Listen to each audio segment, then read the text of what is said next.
कुलदेवी का चमत्कार।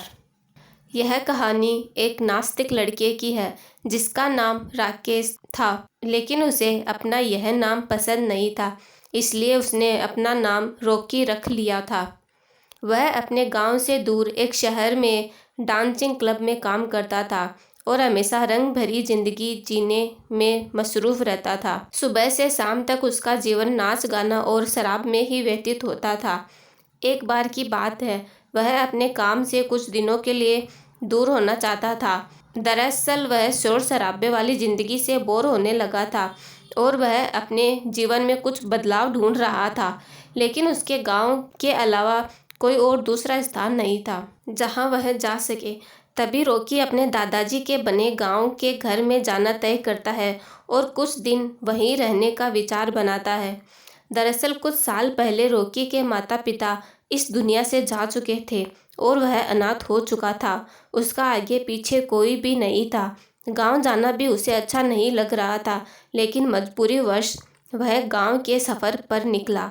जैसे ही वह गांव की सीमा रेखा में पहुंचता है, उसकी नज़र एक बरगद के पेड़ पर पड़ती है जिसके चारों तरफ लोगों का हुजूम लगा हुआ होता है और गांव के लोग बरगद के पेड़ को लाल कलर के चंदन से रंग रहे हैं।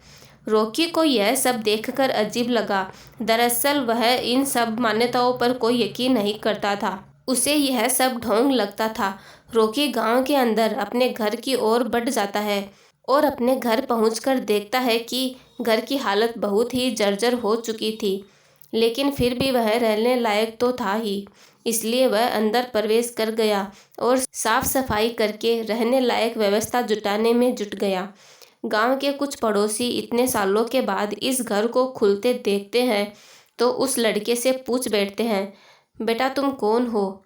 तब वह अपना परिचय देता है और कहता है, यह मेरे दादाजी का घर था। तभी वह अपने दादाजी का नाम बताता है। गांव के बुजुर्ग लोग उसे पहचान लेते हैं और कहते हैं, बेटा कोई आवश्यकता हो तो हमें बताना और जब तक तुम्हें रहना है आराम से रहो। रॉकी भी मुस्कुराते हुए जवाब देता है, जी ज़रूर। लेकिन रॉकी का ध्यान अभी भी उस बरगद पर अटका होता है।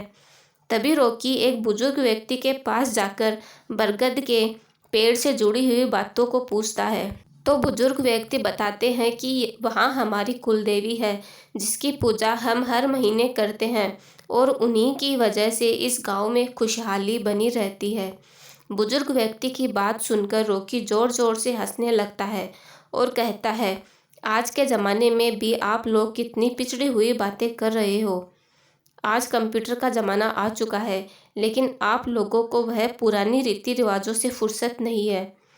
रॉकी की ऐसी अपमानजनक बातें सुनकर बुजुर्ग को गुस्सा आ जाता है और वह रॉकी को बुरा भला कहता है। रॉकी भी बुजुर्ग की बात से नाराज होकर वहां से चला जाता है और कसम खाता है, जब तक इस गांव की इन सभी रीति रिवाजों की पोल न खोल दूं, तब तक यहाँ से नहीं जाऊंगा। अगले ही दिन शाम के वक्त गांव वाले अपनी अपनी फसलों की पूजा करने के लिए खेतों में जा रहे होते हैं और रॉकी भी उनके पीछे पीछे खेत तक पहुंच जाता है और छुपकर देखता रहता है। काफ़ी देर इंतजार करने के बाद गांव के लोग पूजा करके वापस चले जाते हैं, लेकिन रॉकी के दिमाग में तो विरोध का ज्वालामुखी फूट रहा था और वह अपनी बात को सच साबित करने के लिए कुछ भी करने को तैयार था। तभी वह खेतों के किनारे दिए जलते देखता है और उसके दिमाग में आता है, क्यों न खेतों में आग लगा दिया जाए, फिर कौन उनकी फसल की रक्षा करेगा। अब देखता हूँ कौन सी कुलदेवी आती है बचाने। वह गांव वालों के खेतों में आग लगा देता है और देखते ही देखते आग बढ़ने लगती है और रॉकी गांव की तरफ तेजी से भागने लगता है ताकि उसे कोई ना देख सके। लेकिन जैसे ही वह अपने घर के पास पहुंचता है, वह देखता है उसका घर आग की लपटों में झुलस रहा है और गांव वाले पानी से आग बुझाने में लगे हुए हैं। उसे कुछ समझ नहीं आता कि यह कैसे हुआ। तभी वह जाकर वहाँ के लोगों से हड़बड़ाते हुए पूछता है, यह आग कैसे लगी? तभी गांव के लोग बताते हैं, बेटा हम यहाँ बैठे थे, अचानक तुम्हारे घर के अंदर से धुआं निकलने लगा।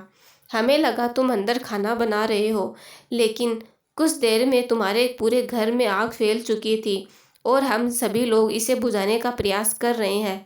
लेकिन रॉकी को अपनी गलती का एहसास हो रहा था। उसे लगा कि अब गांव वालों को मैं क्या कहूँगा। तभी अगले ही पल एक किसान दौड़ता भागता आता है और कहता है, अरे चलो देखो, किसी ने हमारी फसलों में आग लगाने की कोशिश की है।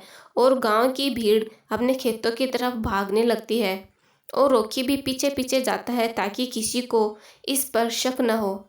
लेकिन जैसे ही रॉकी खेत के पास पहुंचता है तो खेत पहले की तरह ही लहला रहे होते हैं। जो आग रॉकी ने लगाई थी वह केवल फसल के किनारे तक ही बढ़ी थी। रॉकी समझ चुका था यह जरूर कुलदेवी की महिमा है और वह उसी बुजुर्ग के पैरों में गिर जाता है जिससे उसकी बहस हुई थी और उसे सारी बात बता देता है। गांव वाले भी उसे उसकी नादानी के लिए क्षमा कर देते हैं। अगले ही दिन रॉकी कुलदेवी के उसी बरगद के वृक्ष के नीचे जाकर गांव की परंपरा के अनुसार पूजा करता है और हाथ जोड़कर कुलदेवी से अपने अच्छे भविष्य की कामना करता है। और इसी के साथ वह गांव छोड़कर चला जाता है। लेकिन इस घटना ने एक नास्तिक व्यक्ति को आस्था से जोड़ दिया था, जो कि कुलदेवी का ही प्रताप था। ये थी कुलदेवी के चमत्कार की कहानी। फ्रेंड्स, आपको यह वीडियो कैसा लगा? अगर अच्छा लगा हो तो प्लीज़ लाइक कीजिए और हमारे चैनल को सब्सक्राइब कर लीजिए। धन्यवाद।